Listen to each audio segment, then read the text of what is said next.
Good afternoon and welcome to the latest in our series of live career webinars brought to you by the HOP platforms stands for Hertfordshire Opportunities Portal. It's a website that we would love every young person and every school in Hertfordshire to be aware of and to be using, because it is a source of loads of careers information for you to give you some really good information and inspiration about your future career choices. On HOP, we've got all our previous webinars that we've recorded prior to today, and the purpose of these webinars is to give you the opportunity to hear directly from some professionals and experts from within a particular field that you're interested in finding out about. So today's webinar is going to focus on careers in event production. So firstly, for those of you that are watching this session live right now, which is Thursday afternoon, well done for coming home from school on a really hot day and deciding the best use of your time is to come on and to log on to this webinar. Really do appreciate you coming in and giving up your time to watch this, and we hope that you get a lot out of it. By watching the session live, the advantage that you've got over people who won't be watching it live is that you've got the opportunity to ask our panelists any questions directly that you would like to find out about today. So later on in the webinar, I'll open up the questions and then you can submit them. The way you do that is on your dashboard, there's a questions tab. If you click that, it opens out a text box. You type your question into the text box, it comes through directly to me, and then I can forward the question to whichever panelist you want it to go to or who we think is most appropriate for it. So do use that opportunity. I should tell you as well, this session is being recorded, so if you can't stay throughout the whole of the session, we'll probably be going for the best part of an hour. It will be available to watch back from tomorrow on the HOP YouTube channel, which you can see on your screen at the moment. So if you enjoy it, but you know you've got family or friends that you think might enjoy watching it as well, then do tell them. They will be able to look it back. And I do encourage you to have a look on the HOP site at all the previous webinars we've run previously. You may well find there are other career opportunities on there that you want to have a look into.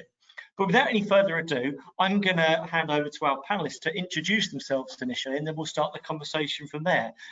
So first of all, I'm going to say in the order that you appear on my screen, good afternoon to Ed Thornton. Good afternoon, Ed.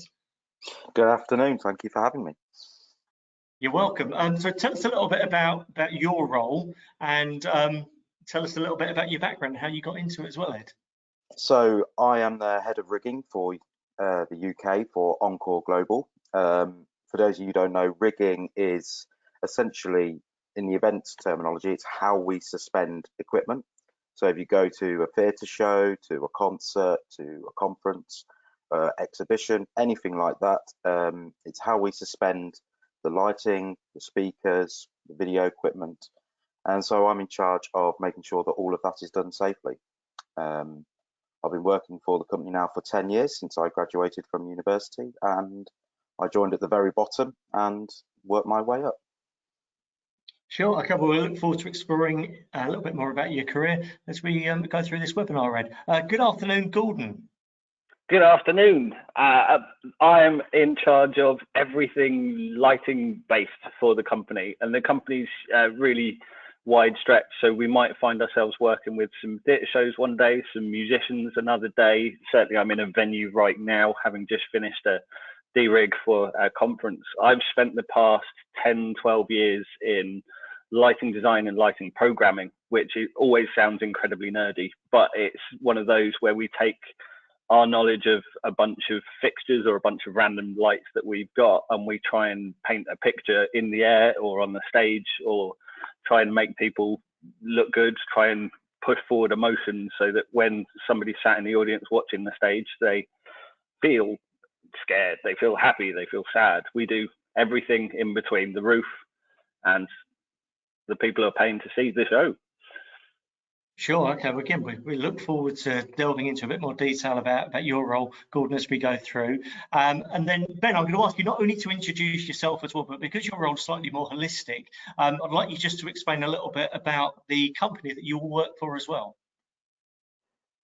Yeah, sure. So I'm Ben, and I am for the last 10 days, I have been the global head of global learning for Encore.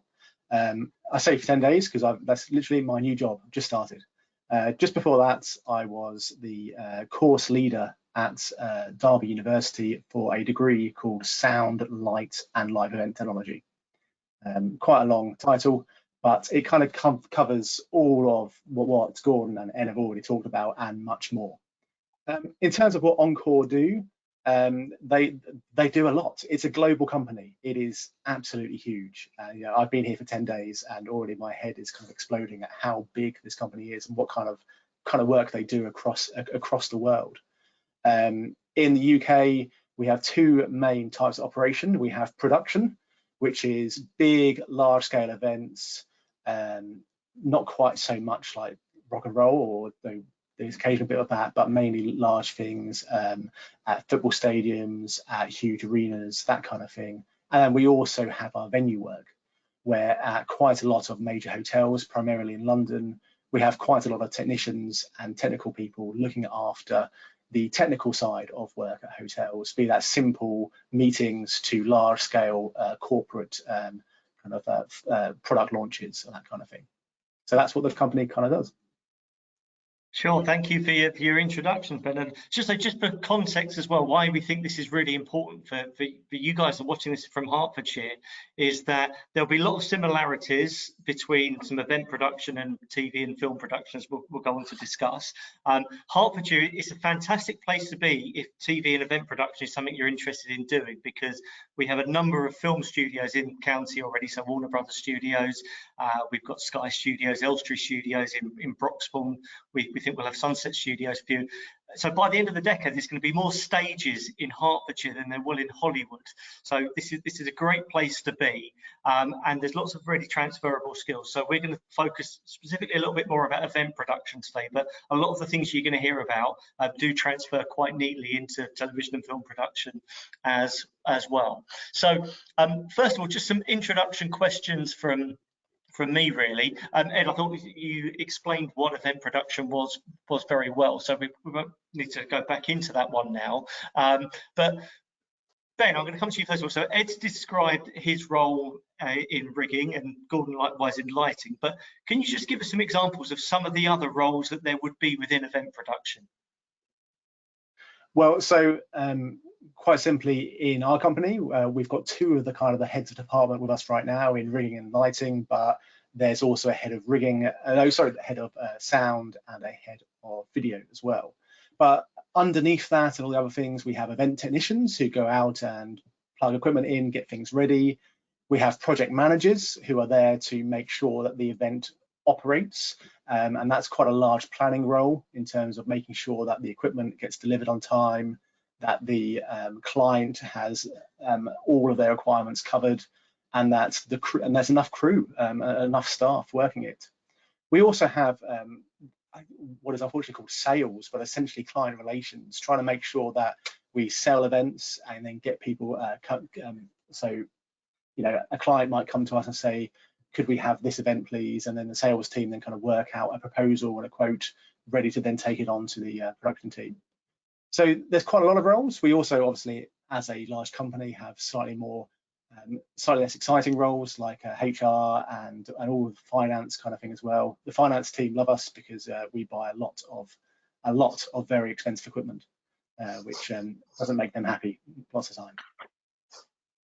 Yeah.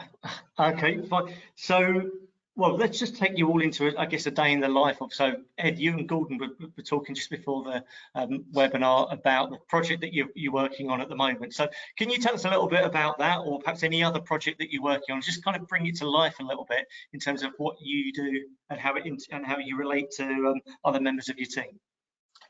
Well, I know it sounds very cliche, but no 2 days are ever the same.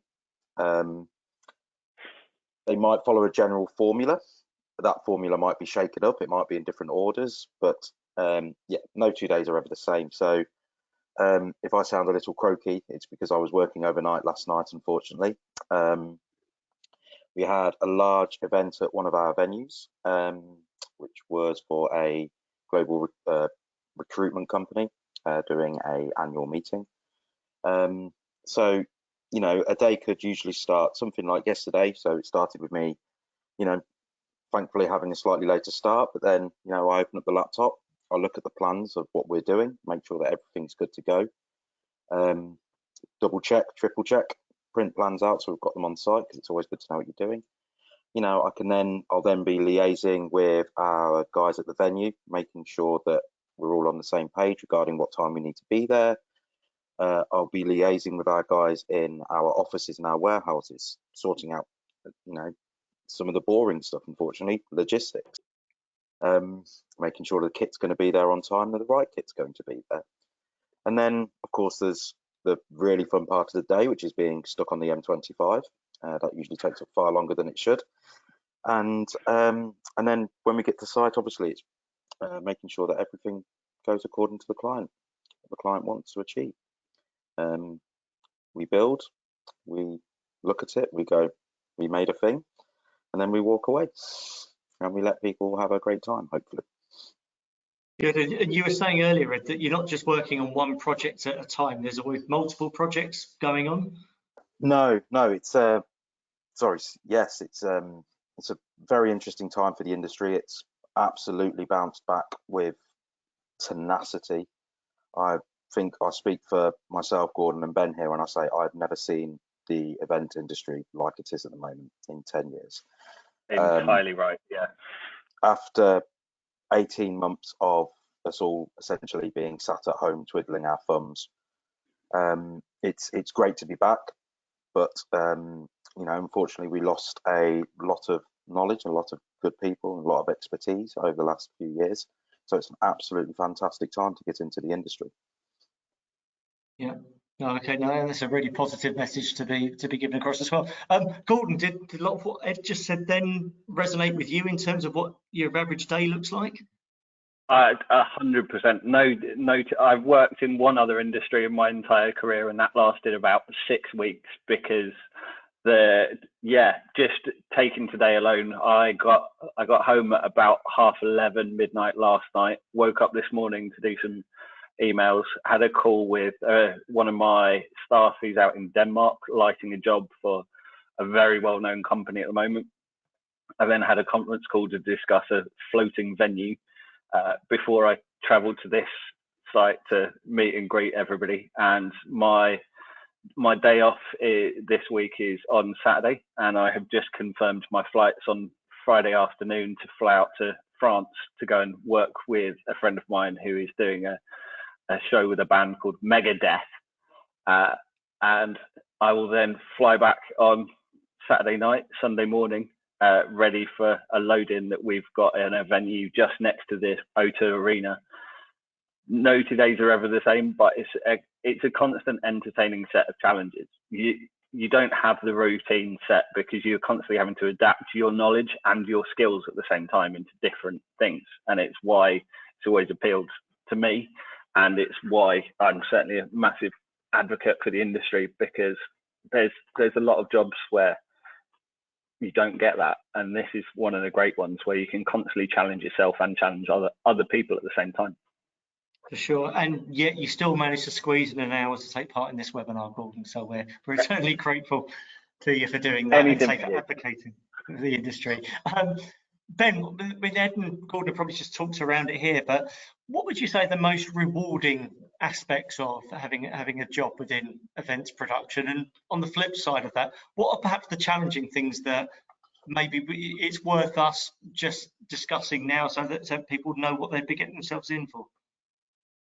So I'm a slight romantic myself, so there's nothing better than setting up all this equipment, getting everything ready, and then seeing your clients, your customers having a great time.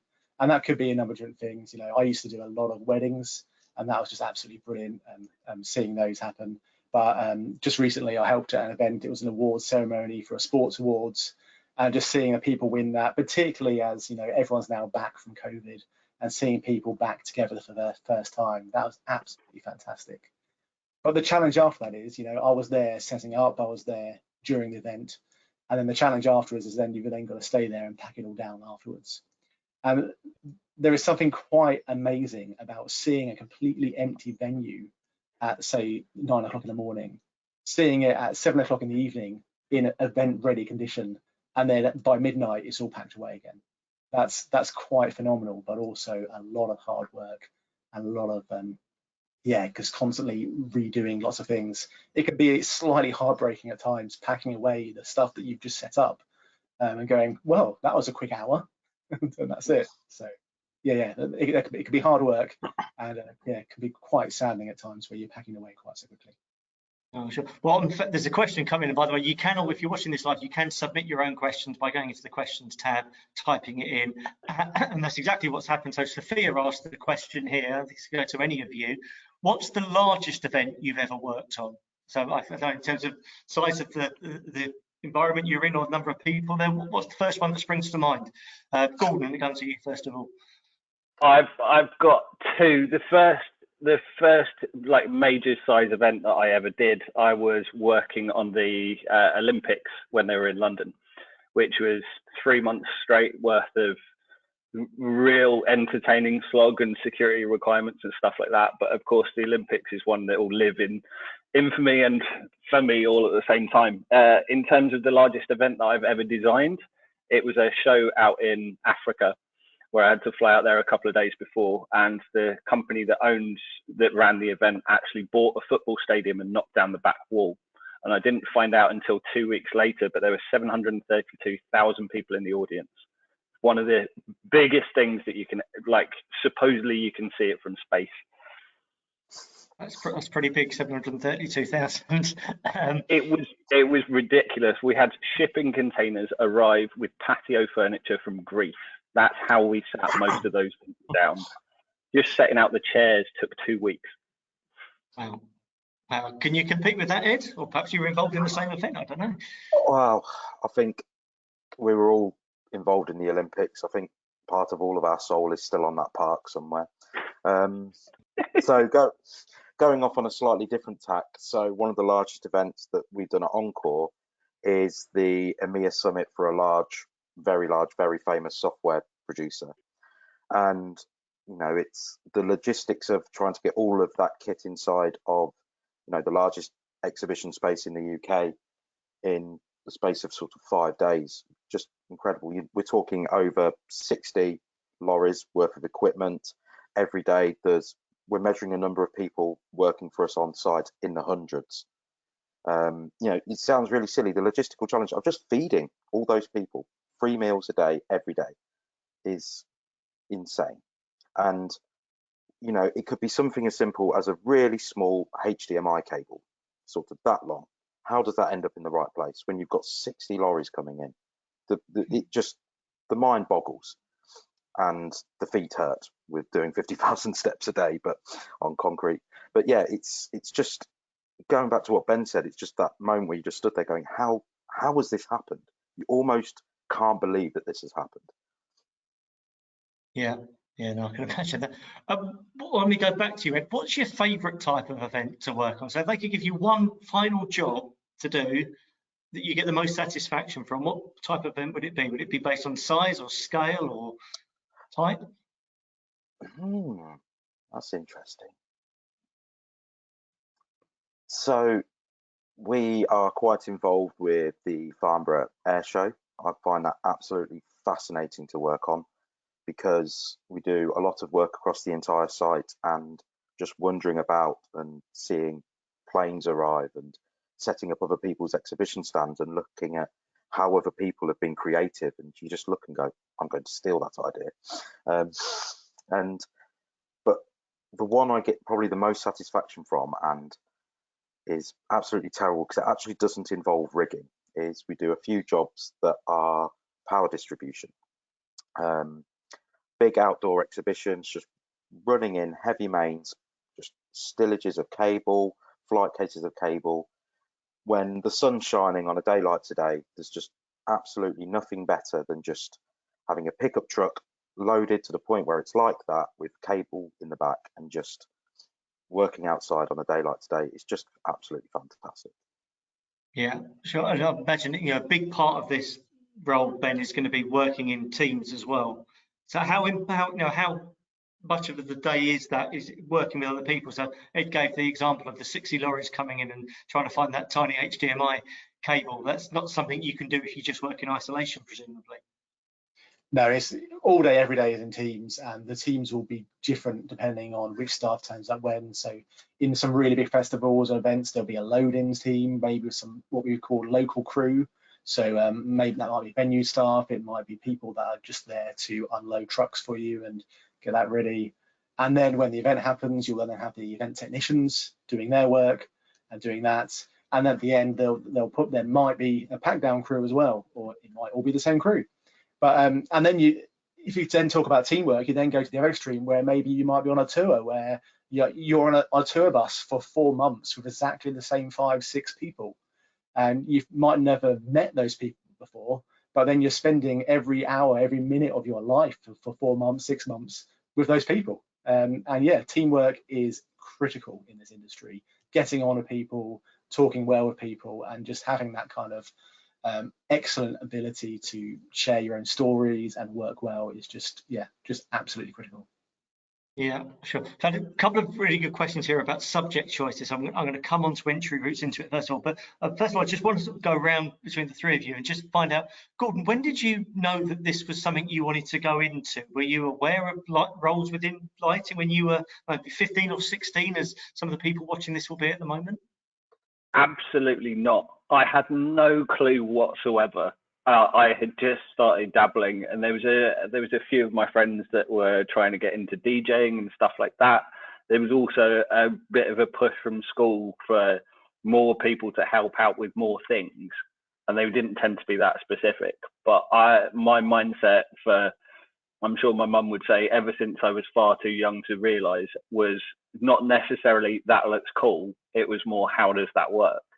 And that's how I got into the industry very much. While everyone else is looking at the stage, I was looking up in the air, and everyone thought I was daydreaming, but it's now got to the point where I've had a roof over my head and food in my belly for 10 years. And that's kind of how I got into it. And then there's been a smattering of different courses and things like even at 16, 17, I attended stuff like the National Youth Theatre, which is a fairly intensive course in central London, but you produce a West End grade show out of it. And there's lots of things like that my school didn't necessarily know about, but me getting involved with it and ending up working directly with the school, it's now one of the things that my secondary school still really push to their students, and I'm pushing it everywhere else as well. Yeah, excellent. Similar story for you, Ed. Did you know that rigging was your destiny when you were 15? Absolutely not. So I've always joked, and I've never met anyone who's disagreed with me on this. Nobody sets out to join this industry. Everybody falls into it some way or another. It just appears out of nowhere one day. It could be somebody asks you to give a hand with something. You go, you know what, I'm not doing anything. Yeah, I'll come give you a hand. And it turns out that giving a hand was helping them load into a theatre. So my story is slightly different. I was at a university fair in Lincoln when I was 16, and being 16 at the time and how I was at that age, I had zero interest in it. For me, it was a day out. It was as simple as that. And towards the end of the day, we realised, me and my friends, that we had zero prospectuses, so we should probably quickly grab some to make ourselves look like we'd actually had a good day. And as I was running around grabbing them left, right and centre, I saw some bubbles in the air. And being quite easily distracted, I ran over to see where the bubbles were coming from, and somebody had a pen that you could blow bubbles with. And that pen was from the University of Derby, and they said I could have a pen if I took a prospectus. And in that prospectus, I just literally opened, it was almost it wasn't quite the first page, it wasn't quite as fate as that, but flicking through, and it came up quite quickly, and I just saw a picture of a mixing desk and went, oh, that looks cool. And here I am 14 years later, more than that. Wow. And the rest. And Ben, your background, was it always in events? Was that always where you wanted to go?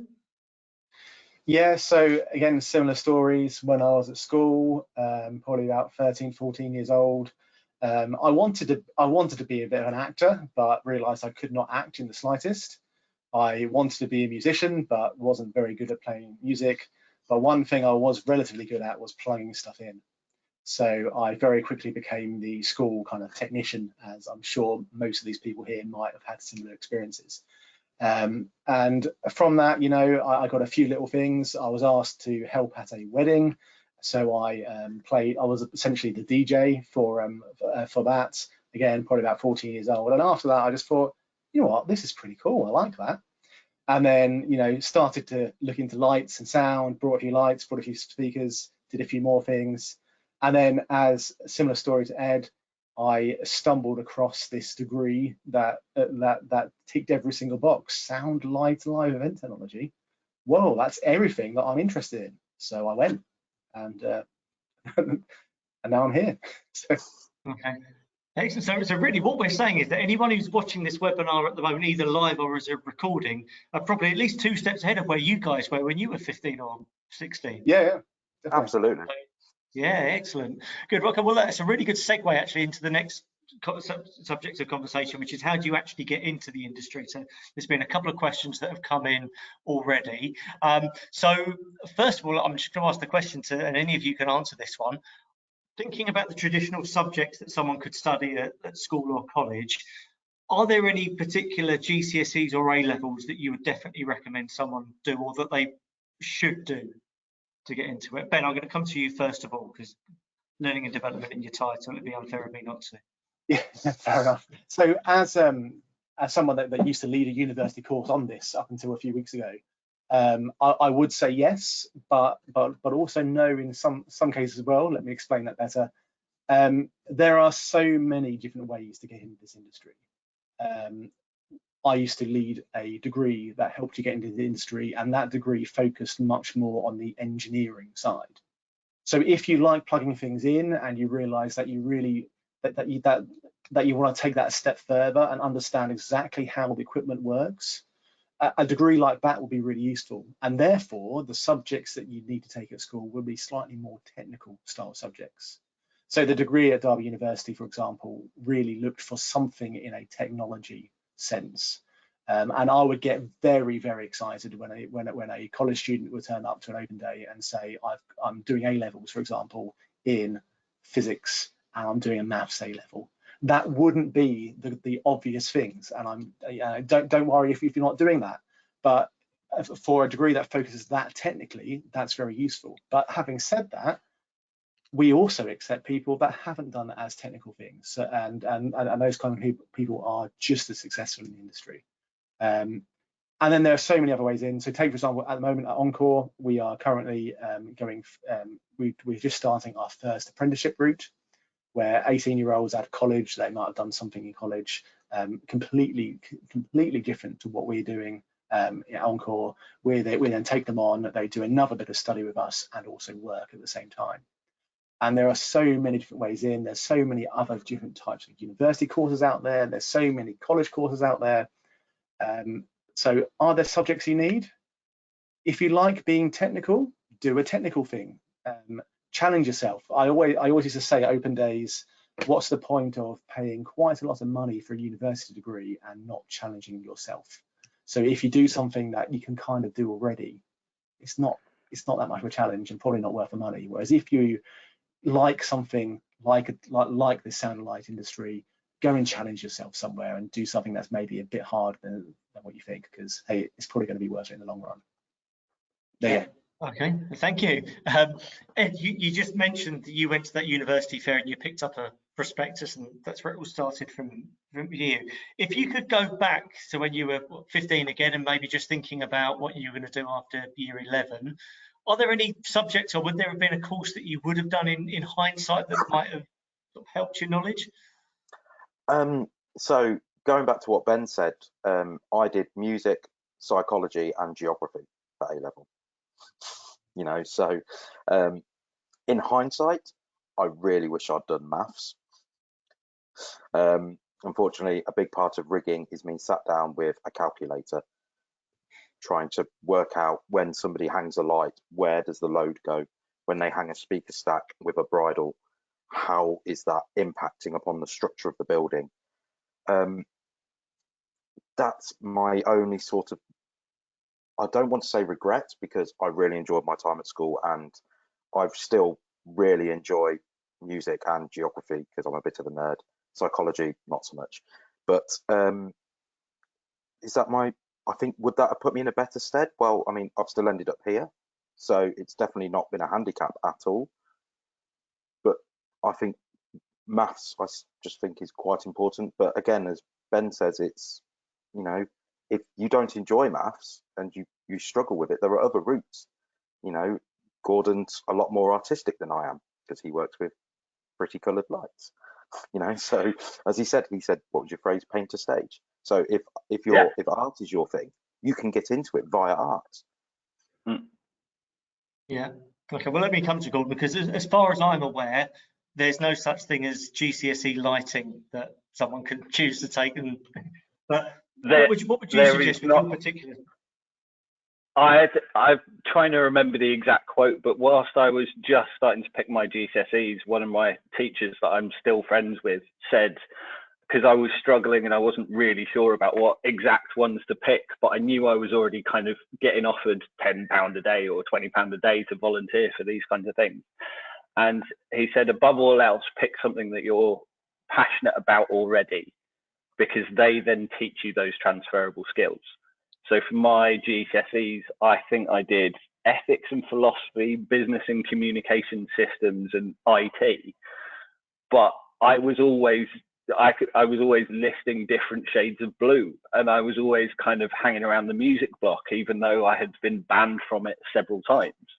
And through those, I've managed to get a good set of skills which those GCSEs can teach you. And through that, I managed to keep my attention going and get some qualifications out of it that I've then churned in. And I think if you pick something that you're not even curious or you're not even passionate about, you can do, and you can be in variant stuff like that. One of my good friends who did an AS level on the weekends in carpentry is working for me in a couple of weeks. So you can be interested in making stuff out of wood and then be flown to Spain to help build a fake island set for a TV show, for example. Yeah, makes sense. Ben, you're obviously an advocate for higher education and for university, but presumably you haven't got to go to get a degree, that there's probably lots of perhaps apprenticeship routes to get into the industry now as well. Yeah, definitely. And the industry has changed very much in the last few years to really try and push those apprenticeship routes. I said earlier, Encore are doing that right now. So if we're taking level 3 apprenticeships, so about 18 years old, to come work at Encore and also study with us on a level 3 qualification. Do you need to go to university? Most certainly not. You know, in my previous job, I might have given a different answer because I had to. But in reality, no, you don't. Does it help? Possibly not straight away. My graduates, I always say to them, when you leave this course, you will start at the same position as everyone else. You will spend a few months in the warehouse and you will get somewhere. But then I say to them, but if you show willing and work hard, the skills that you've learned here, those higher level skills that you've learned in the whole range of things, will start to show, and you'll ramp up. There's one great example of that. One of our very, very first graduates, even before my time or Ed's time studying that degree, we had a graduate called Kelly. She studied the course. This was a long time ago in the 90s, where women in that kind of industry was fairly unheard of, and a woman with a degree in that industry was incredibly unheard of. She went to work for a huge multinational lighting company, and the first thing someone said to her was, "Oh, I see you've got a degree. In that case, you can fix these dimmers over here that have just come back from a major tour." And her response was, "Okay, where's your soldering iron?" And after an hour, all those dimmers were completely fixed. She is now the worldwide organizer, well, the logistics organizer for Eurovision. So she organizes all the trucks and all of the logistics around getting all the equipment from whichever country it comes from to whichever country it's on. And yeah, that's such a rise. And that's definitely something I've seen going through university, is that rise up. There's so many of our graduates that are now managing directors of their own companies or have risen up through the ranks very, very fast. Having said that, you don't have to have a degree. There are so many different ways into this industry these days. Unfortunately, still, it kind of helps to know people to get those opportunities. Friends of friends often helps, because there's often last minute requests for work where you just have to jump in and do something. and then someone else goes, oh, that person's good, I'll have them next time. But yeah, there are so many different ways into this industry. Apprenticeships is one of the biggest ones now. I don't think I think almost every single major events company in the UK is now going through the apprenticeship route. Yeah, okay. So look, I hope I've answered those questions. That was Luca who asked questions about paths and subjects to take. So hopefully we've spoken around those, that we've given you some answers there. Just want to touch on something you've mentioned there, Ben. You spoke about a female peer who, say back in the 90s, it was a real rarity. I'm conscious that my three panelists I've got on today are all white males. How diverse is the industry at the moment? And are you seeing it from your perspective that there are more females coming through in particular? It's getting better, but it's still nowhere near where it should be, quite frankly. Most teams are still, say again, unfortunately, white male generally. Having said that, there was a awesome thing that happened a few months back where a all-women technical team led a major tour. And that was absolutely brilliant. Well, one of our graduates who probably all of us know here, Rosie, was part of that, and she just said, this is the most amazing thing that's happened. Everyone setting up this event was a woman, and that was just fantastic to see. And yeah, I was really pleased with that. And the industry is making great strides.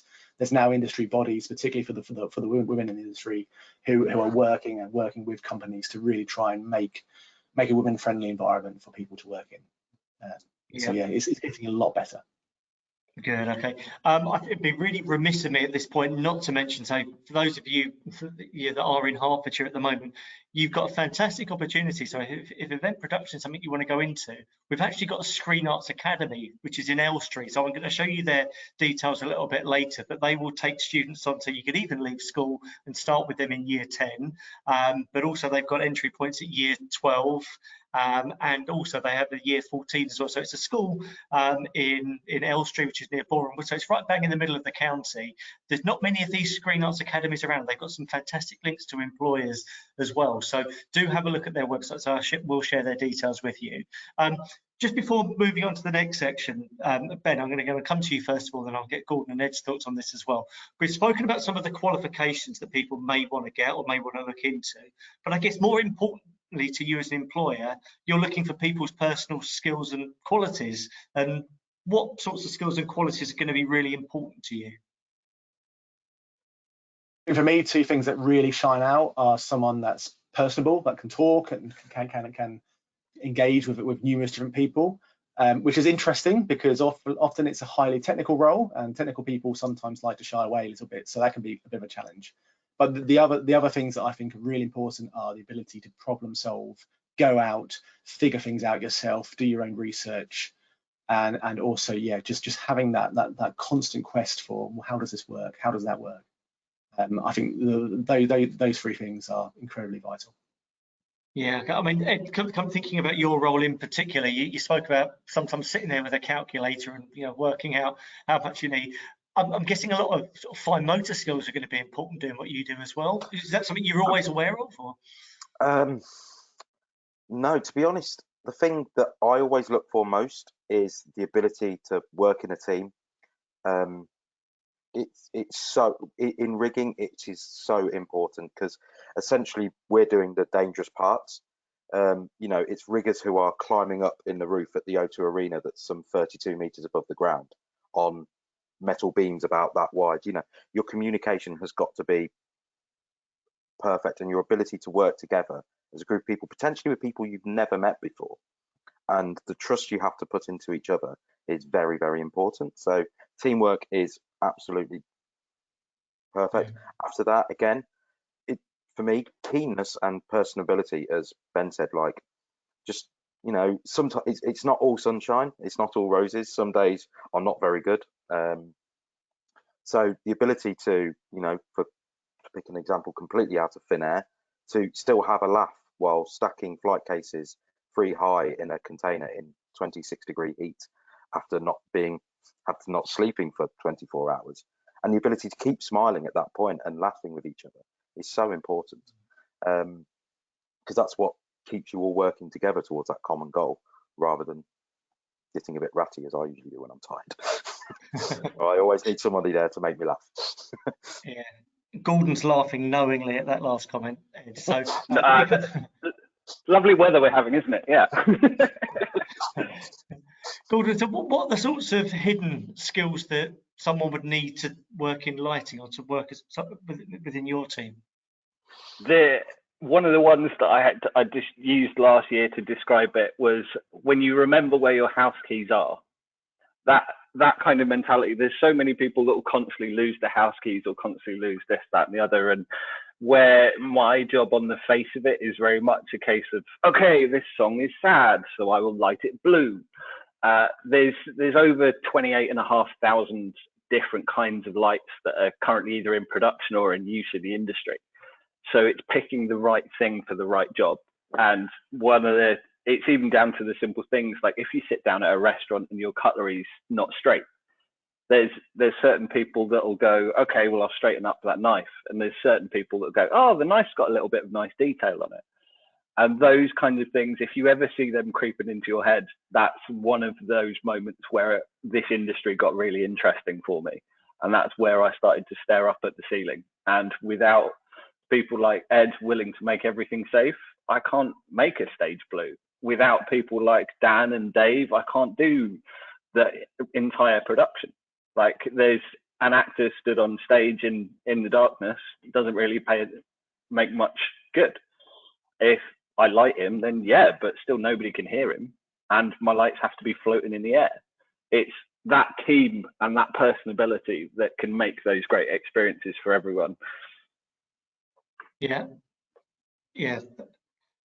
Ben, just thinking about some of the experiences you could gain. So if you're still 15, 16 at school now, chances are you're not going to get the opportunity to go on site of the Eurovision Song Contest or something that grand to gain the experience. But presumably there's lots of things of opportunities that you've got whilst you're still at school to gain those experiences. So what would you recommend someone do?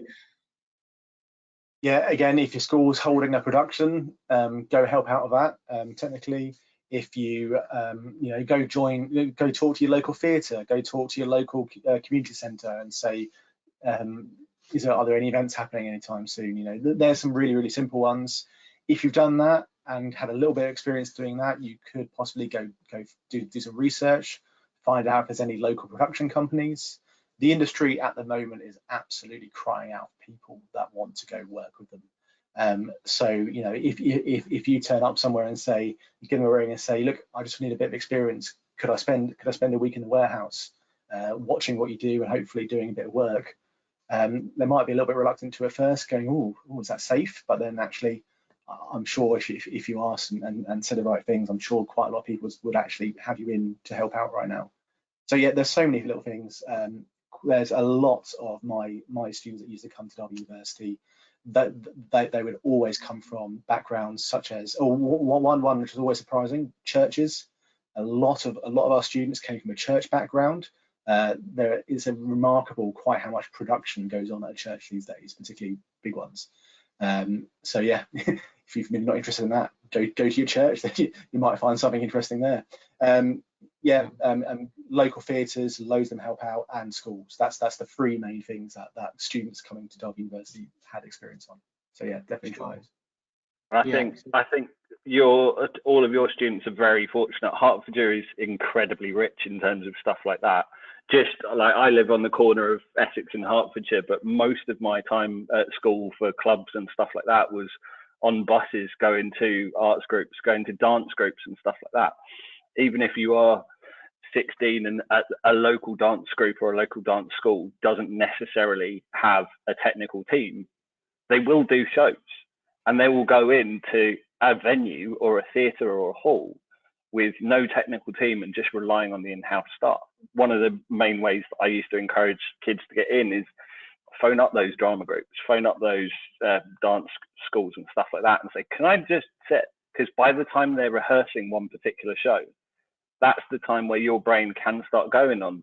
Maybe the music should be louder at this point or quieter at this point. Maybe it should be red at this point or green. Maybe we should have a mirror ball. Okay, how do we get a mirror ball up in the air? Hertfordshire is a great place for that because there's so many of these dance schools and stuff like that. And if you just phone them up and say, you're showing willing, you're showing ability, and you've also got something to do on a Saturday afternoon. Yeah, yeah, absolutely. Yeah. Ed, did you have any sort of similar experiences? So similar to what Ben said, I just started I started pestering my school and just going, can I help out when they have productions on? I then started pestering my local theatre and my local civic centre. Just anywhere that puts on productions that's got an in-house team, they're always crying out for people. And the skills I learned in theatre were just, I didn't even realise it at the time.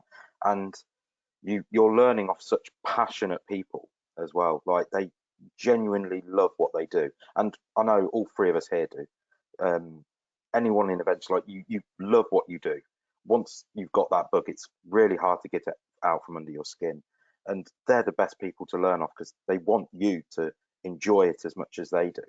And so if you try it out and you go, you know what, I kind of like this, and it sounds really weird, and Gordon will probably agree with me, and I think Ben will as well, is for some reason when things go wrong, that's when we enjoy it the most, because that's when you get to go, right, how do we solve this?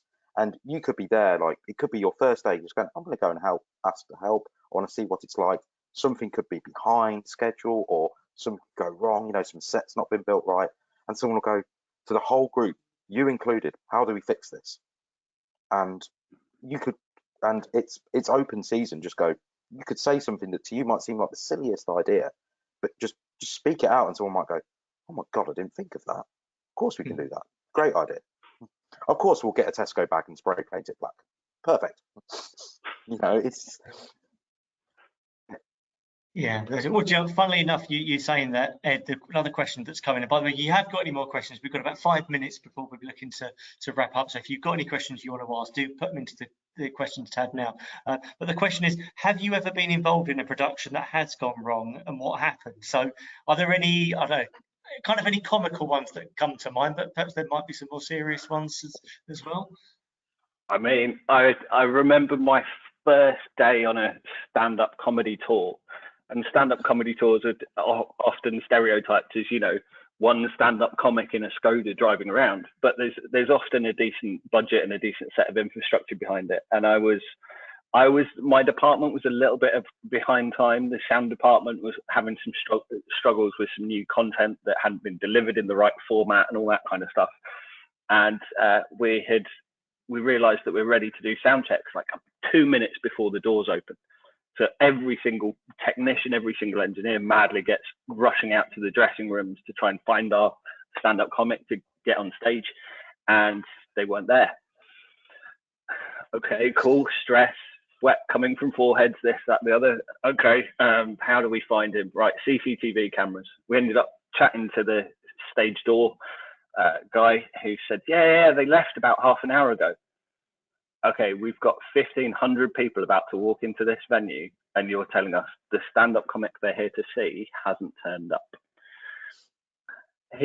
Long story short, he had gone to find a banana because he'd seen a joke online that involved a banana, and we were in a venue that wasn't really near any shops that had a banana. He didn't drive, so he was walking to a place where he could find a banana, and the show went up 20 minutes late.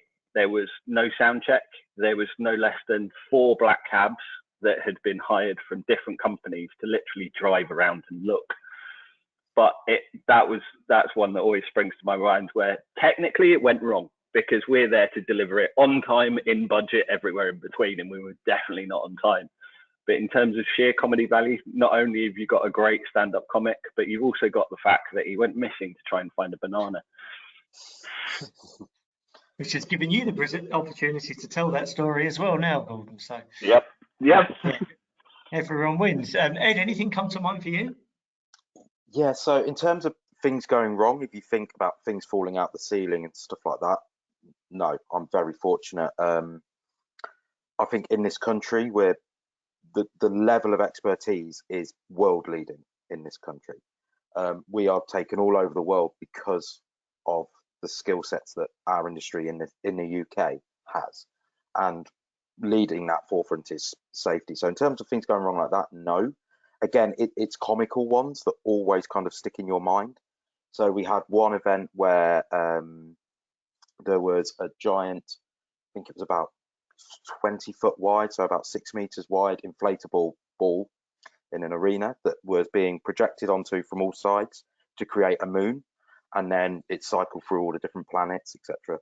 And we realized we'd done that. It was plugged into a fan that kept it inflated in the ceiling, and everything was ready to go. And the client went, I want that dropping down another couple of meters. I just think it'll look better here.